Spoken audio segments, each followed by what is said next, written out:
Ladies and gentlemen, welcome aboard. I'm TCaptainX. Today we're going to be covering the best controller settings for Rebirth Island, Warzone, and Warzone in general. Now, I do want to quickly clarify that several of these settings do come down to personal preference. There's not necessarily a best setting for these, but I am going to go through and kind of help you guys understand what these settings are and what's going to work best for you based off your skill level and some other factors. Now, to keep things simple, we're just going to go in order of how the controller settings appear in game. So starting on the controller tab here, we're going to first start with our button layout. This is going to completely depend on what type of controller you have. If you have just a totally normal stock Xbox or PlayStation controller that does not have extra paddles or buttons, what I generally recommend for most people is going to be bumper jumper tactical. What this does is it makes our L1 or left bumper jump. And the reason this is good is I can now jump around corners, but I can continue to have my right thumb on the analog stick and control my aim while jumping. Then it makes our slide R3 or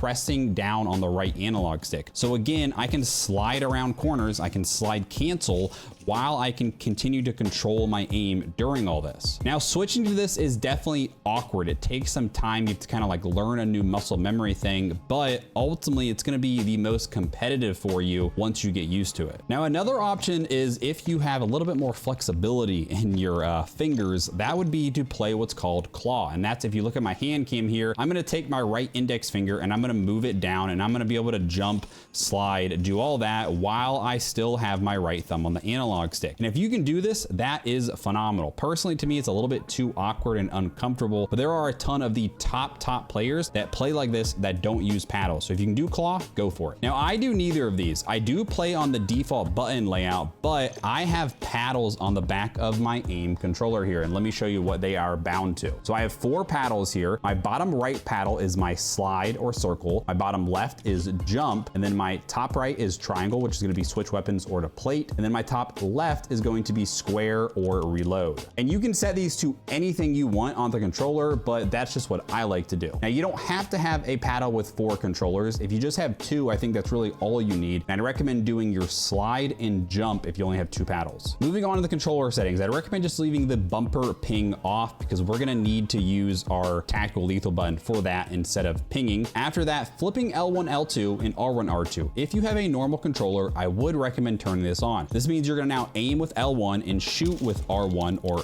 bumper. And the reason is if you have a normal controller, the L1, R1 is much faster than a full trigger pull of L2, R2. And it just makes shooting semi-auto guns like pistols a lot easier and faster. However, I leave this off, and that is because on my aim controller, I have a digital tap trigger. So for me, it is a mouse click. It's like pushing a mouse. It's very snappy and clicky. But one of the cool things that aim has is there is a button here that I can slide over and I can turn it into a full trigger pull and go back to digital tap if I want to. So if you're playing another game, maybe like a racing game, and you want that full trigger pull, you can go back and forth. Moving on to stick layout preset, this is completely personal preference. I'd recommend default for most people, but if you prefer another one, that is completely fine. Controller vibration for competitive settings, I'd recommend leaving this off. I actually have the vibration motors removed from my aim controller because it makes the controller lighter, and I just never really like to play with vibration anyway. Same with trigger effects for competitive stuff, you want to leave this off, but if you're playing like the campaign, you want to be immersed into the game, then you could leave this on. Now, Deadzones is a little bit of a confusing one here, and let me explain. Let's start with the right stick minimum because this is the most important one of these. The general rule of thumb is we want this number to be as low as possible without having stick drift. So if I go all the way to 0, if we look at my guy, I have, if you zoom in, I have ever so slightly a tiny amount of stick drift, basically meaning my character is moving on his own. Now, I think 0, I've tried playing on 0. It's just a little bit too low for me. I like to have just a tad bit of dead zone, so that's why I like 2. For most people, I think 3 to 5 is perfectly fine. But if you're all the way up to 5 and you have a lot of stick drift still, it might be a bit of a problem. And I would say if you're up to like 8, 9, 10, and you still have a lot of stick drift, you probably need to look into getting a new controller. There is really no fix to stick drift, unfortunately. Now, I keep my left stick minimum the same as my right. However, my my left stick maximum, this one's a little bit different. I like to turn this one down a little bit to around 60 or so. You can go a little bit lower, maybe to 50 or not as, or maybe like 75, anywhere in that range. What this does is this means I only have to move my left stick 60% to the max for me to get that full sprinting effect. Basically, it just makes your movement feel a little bit faster and fluid. Now for the right stick max, you want to keep this one all the way up though. And then lastly, for the triggers, this one really doesn't matter for me because I have those digital tap mouse click triggers. If you are going to play L2, R2 to aim and shoot, I'd recommend turning these down a good amount. That way it's much faster so you don't have to pull that trigger all the way. So now we're going to move on to the aiming tab under controller settings. We're going to start with sensitivity. This is one of the most important settings here, and this is one that really comes down to preference, but I think there is kind of a Goldilocks range. I see a lot of people that want to crank their sensitivity up like 15 or even to 20, and there's just no benefit to doing this. There's only a handful of top level players that play at this high of sense anymore, and if you look at all the top Warzone ranked players or the top streamers, whoever it is you're looking at, even like CDL pros, almost all of these guys are playing somewhere between 6 and 8. That is by far the most popular range amongst the most players. I'm playing at 7.7. I was recently at 8.8, but I think it's been a few months now. I went down to 7.7, and I've really liked the slightly lower sensitivity. Now, if you are a brand new player, you don't have a ton of FPS experience, nothing wrong with going down to maybe a 5.5. I think going down to like 4.4 might be a little bit too low because it's going to be too hard to keep up with people that are moving in front of you. But I think 5.5 is about the lowest I'd recommend. Now, a really quick and crude test to kind of find your sensitivity if you have no idea is pick a target, stand maybe any distance. We'll do 7 meters here, and I'm gonna aim off to the side here, and I'm gonna just kind of flick my aim and try to stop. So they're actually stopped a little bit short. Do it again, pretty close that time, and you just kind of keep flicking your aim and try to see where you are. If you're consistently landing short every single time or most of the time, you might want to consider turning your sensitivity up. If you're consistently flicking way past the target, you might want to turn your sensitivity down. You can do the same thing with ADSing as well, because as we keep going into our controller settings here, our next setting is going to be the ADS sensitivity multiplier. This is how much lower your sensitivity will be when you're aiming. So I play on 0.85, which means my sense is 85% of what it is when I'm hip firing. And personally, I think the general range for this is probably anywhere from about 0.7 to 1 is where you want to be. And again, looking at most of the Warzone, the top ranked players, they pretty much all fit in that range too. Again, this is totally preference, but what I'd recommend is if you're going to change these settings, make sure you're giving yourself a few days to even weeks to really get used to it, and don't just change your settings drastically every single day. You have to kind of take that time before you can really decide if that's right for you or not. Now, you guys have heard me talk a lot about my aim controller, so I do want to explain the build that I use in case you are interested in getting one. So we're at aimcontrollers.com. They do ship internationally, not to every single country, but to most European countries, and I think Australia as well. Now, one of the cool things we are doing is if you go to PS5 controllers pre-designed, we have a new limited edition TCap PS5 design. There, we are only making 50 of these, and I actually have number 1. So if you look here, it is labeled 001. This is a limited stock that we're doing for this, and this one's going to come with everything you need. So it's going to come with the 4 paddles, the digital tap triggers, and you can change these paddles, all that, and you'll be able to change the analog stick. So if you look at mine here, my right analog stick is a tall stick. It's similar to playing with something like a Control Freak, whereas my left is just the normal small one. And this extra height gives me more room for aiming, and this hands down is one of the best things about this controller, because I think it helps so much with my aim. Now, if you don't want that design, totally fine. You can build your own custom PS5, PS4, or Xbox, and they did finally just recently add the reprogrammable paddles to Xbox. It used to only be a PlayStation feature. So I'm going to show you what mine looks like on PS5. So we'll go to customize now. So starting off, this is all cosmetic stuff. I do have my normal TCap design. One of the cool things is all of the PS5 controllers come with what's called snap panels. So I can actually pop off the side of this and I can change these paddles.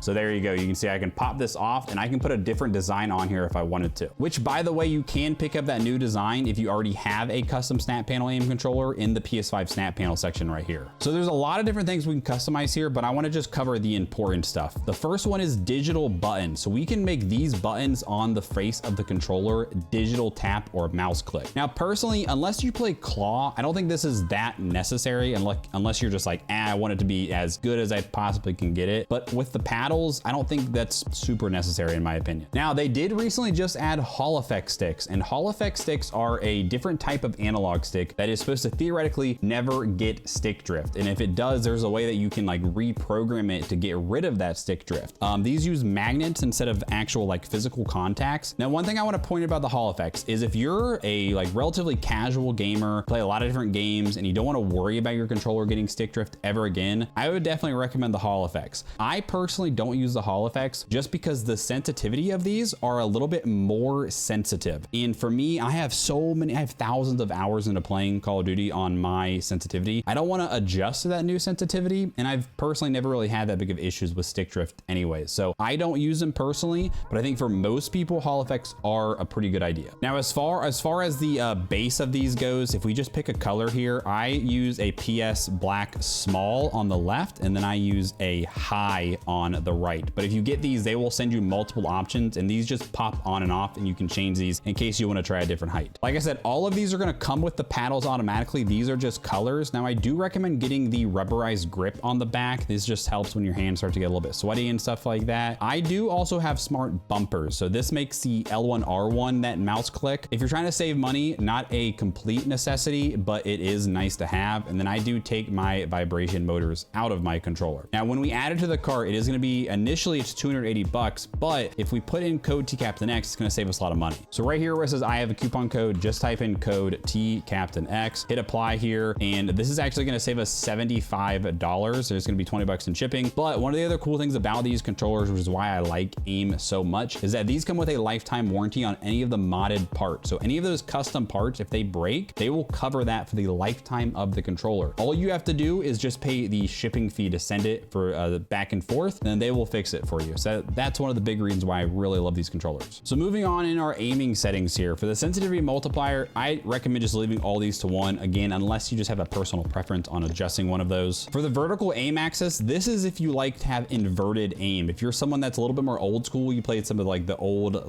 maybe like flight simulators where you push down to go up, that is what this is. So you can do that here for just vehicles if you wanted to do so. You can change your tack stance multiplier. So for those of you who don't know, tack stance is where you aim kind of sideways down your gun. So I keep mine the same as what my ADS sensitivity is, which is what I recommend for most people. Now, aim response curve type, very, very important setting here. 99% of the top players play on dynamic. What dynamic does is basically it allows you, when you first put initial pressure on the controller, so just like a little bit, it's a nice quick movement. But in the middle part of the curve, when you're in like the middle of how much pressure you're putting on the stick, it actually slows down that speed.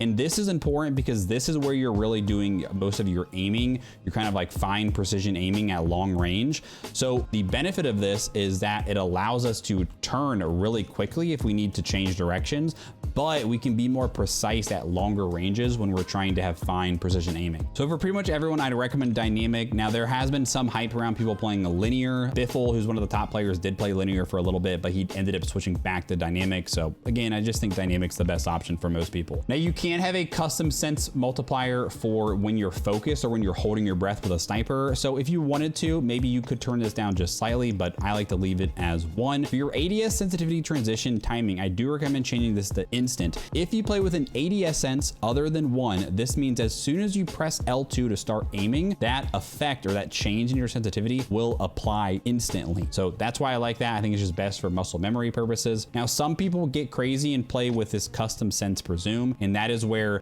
depending on how much zoom a optic has, you can change your ADS sense. There's a few of the pros that play around with this. Personally, I think it gets a little bit too complicated, so I just leave it off. And then aim assist. Aim assist is very important. If you are a controller player, you absolutely need to make sure this is on. If you're one of those people that's like, oh, I think it makes my aim worth, I'm telling you, it is absolutely worth it. But we do need to talk about aim assist type. I would really warn you guys to stay away from precision and focusing. These make your aim assist extremely strong when you are right on a target, but it has an effect where you feel like you have to actually push through or fight against the aim assist. Default and Black Ops are by far the most popular options that the top players choose from. I used to always be on Black Ops, but after the Season 3 Reloaded update, I feel like, and it might be a placebo effect, but I have went back to default because default just feels smoother to me. Not necessarily stronger, but smoother. So that's what I recommend is default. For third person, just leave this on as has assist. There's not too many modes that use third person anyway. And then the motion sensor aiming, definitely want to turn this off. This is like when you're moving your controller around to change your aiming. Now, one thing I want to quickly do, and I go more in depth in this in my Warzone aim guide video, which is a video that's all about getting better aim in Warzone, but I want to explain the two types of aim assist in Warzone. There's your traditional aim slowdown, which is where when I get closer to this target, all of a sudden my sensitivity slows down around this bubble. So right about there, see how my aim just slows down, then it speeds up and it slows down. That's just traditional aim slowdown. But the other part of aim assist is rotational aim assist. And this is kind of what's more broken. And as you can see there, that dummy moved across my screen and I never touched my right analog stick. So I'm gonna try to do it again here. And again, see how my aim dragged over and followed it, but I never touched my right analog stick. As long as you are moving some with the left stick, so you're strafing side to side, you're walking forward, you're moving backwards, you're going to get this rotational aim assist. So what I would encourage you guys to do is when you are fighting is you want to make sure you are not standing completely still, especially at close range. Make sure that you're strafing back and forth, left and right, and this is going to actually increase your aim assist. So now we're going to be moving on to the final tab of controller settings, that is the gameplay settings, which is mostly going to be focused on a movement. So first, starting with automatic sprint, I recommend automatic tactical sprint. And what this does is as soon as I press forward on the left analog stick, I'm gonna get into my tac sprint, which is my fastest movement speed where my guy's gun is up. Now, at the very moment of me recording this video, there's currently a bug in the game where you basically cannot reload if you use this setting. So because of that, I've been on automatic sprint and then using single tap run. So if you don't like automatic tactical sprint, this is what I'd recommend, because this puts you in our sprint from just moving forward, and then just one tapping L3 puts me in that tac sprint. It's not quite as fluid. You have to get in the habit of pressing L3 at the right time. But for most people, if you're not a very aggressive player, I think this combo of auto sprint and single tap run is great. But if you're a little bit more aggressive and you like to utilize your movement, I would definitely recommend automatic tactical sprint instead. Slide maintain sprint. I don't think this setting really matters that much. This only, especially if you use auto tac sprint. You can play around with this on and off, but personally, I have left this one off. Auto move forward, you're definitely going to want to leave this one off. And again, tac sprint behavior, I'd recommend single tap run, because that gets you with one tap into your tac sprint, no matter what you use. Now, for all of the mantle settings, I turn all three of these off. And the reason for this is it gets rid of any accidental mantles when you might accidentally, jump on a ledge and like hang on a ledge during the middle of a fight. Now I have to really spam and kind of tap my jump button if I want to do that. So I don't think it really makes climbing any harder, but it gets rid of those accidental mantles during a gunfight. So for slide and dive behavior, this is a really important setting. For the smoothest slide cancels, slide only is by far the best, because if we do something like tap to slide, this creates a delay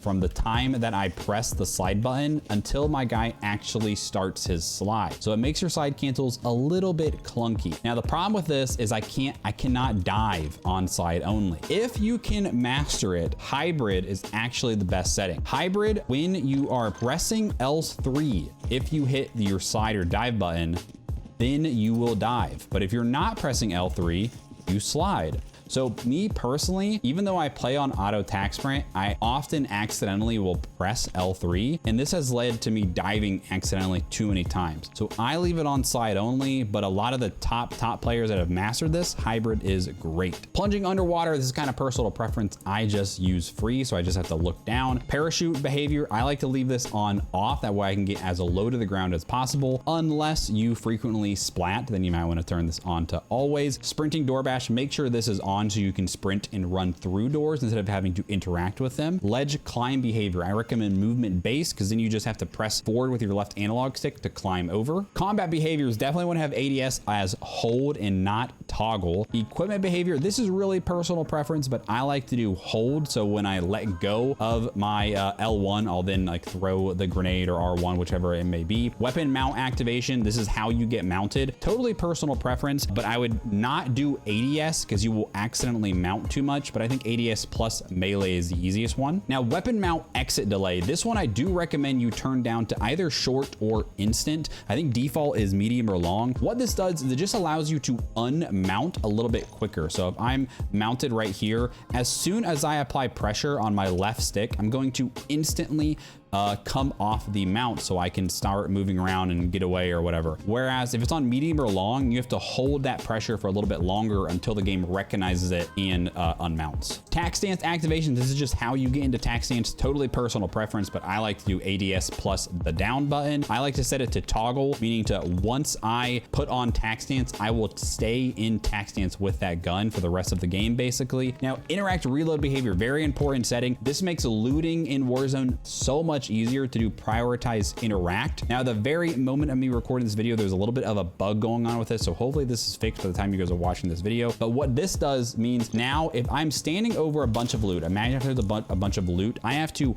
hold my square button to reload, but it would prioritize interacting. So if I go up to like a chest here, I would just have to tap it and it would open. So it makes it so you only have to tap your square button to quickly loot. Armor plate behavior, apply all is definitely the best way to go here, much faster than apply one. ADS stick swap, recommend leaving this off. This is just a personal preference type thing. Backpack control, again, personal preference, but I think directional buttons is easiest. Depleted ammo weapon switch. I do like to leave this one off. This means when I run out of all of my ammo in my gun, it's not going to automatically switch to my other one. Now I have ammo, so it's going to reload, but the reason I leave this off is because often I'll realize I'm out, and if it's on, my guy's mid switch, and then I realize I need to switch, I hit switch, and then it switches back. So that's why I like to leave it off. For the quick C4 detonation, I don't really use C4 a lot, but I believe grouped is probably the better way to go here. It's a little bit quicker, I think, to explode them. Manual fire behavior. If you are using a gun that is like a burst gun, you can change this to hold and it will like auto burst, but it's usually a lot slower than what you could do if you were to just quickly tap it. So press is generally the way to go here. Now akimbo, this is a newer setting, akimbo behavior. You can actually set it so that if you do paired, just pressing like your fire button will shoot both of them at the same time. So I don't run a lot of akimbo guns, but honestly, it's probably easier to just run it as paired. Vehicle behaviors, I'm just gonna scroll through these. These are all kind of personal preference, stuff like that here. Overlay behaviors, again, just kind of regular personal preference as well. Now I do want to really quickly cover in graphic settings, the view tab, because this is going to cover our field of view. So for most people, I'd recommend playing somewhere between about 105 to 120. If you've been playing on the default, if you're like a console player and you left it on 80, your game looks really zoomed in like this, and you're probably like, man, I move so much slower than these other streamers. But if you go to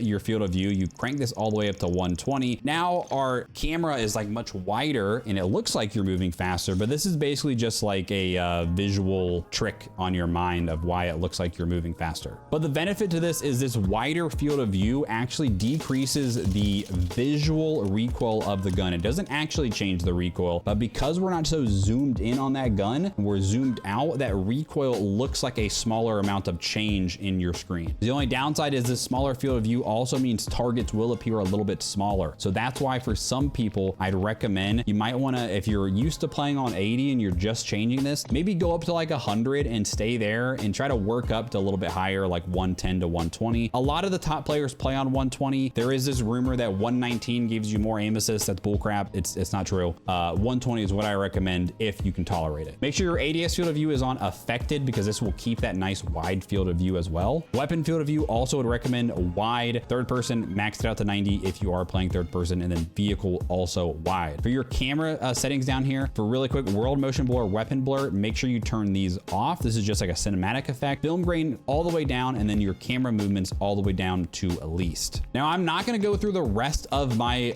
graphic settings. I'll scroll through them super fast here, but I have a dedicated video on these where I go in way more in depth, and I have a super high-end PC, so I wouldn't necessarily recommend recommend that you just copy my settings straight up. Also with audio, I use a custom audio EQ. I'd recommend looking up my friend's YouTube channel, Art is War. He has a really good in-depth video. A lot of this stuff you can only do on PC with custom EQ, but I believe he does cover the best recommended console settings as well. And then one other thing I want to talk about is in my interface settings. I get asked this a lot here. Under color customization, I do have some custom colors so that my UAVs appear a little bit different. For my color filter settings, why my game looks a little bit more vibrant than some of yours is probably because of this right here on filter 2, kind of just gives you a little bit brighter, more saturated colors. I also have on my HUD bounds, I have these turned in just a little bit, which brings in your minimap a little bit closer. Make sure your minimap is on a square shape as well. And then as far as your crosshairs, I do really like turning on that center dot and leaving that to largest, as this helps a lot with our centering. Now, if you're serious about getting better aim in Warzone, I would highly recommend you go check out my Warzone aim guide. I've had so many comments on the video of how much it has helped people improve their aim. I talk about settings, but I also go into way more detail about how you can practice and really take a few different tips to like kind of instantly get better aim and then understand how to practice and improve your accuracy over time. But otherwise, that is going to wrap today's video up. So thank you so much for watching. I will probably be doing a Warzone movement guide in the near future, so stay tuned for that. And if you want to keep up to date on the best Warzone loadout settings, guides to get better, and much more, maybe subscribe.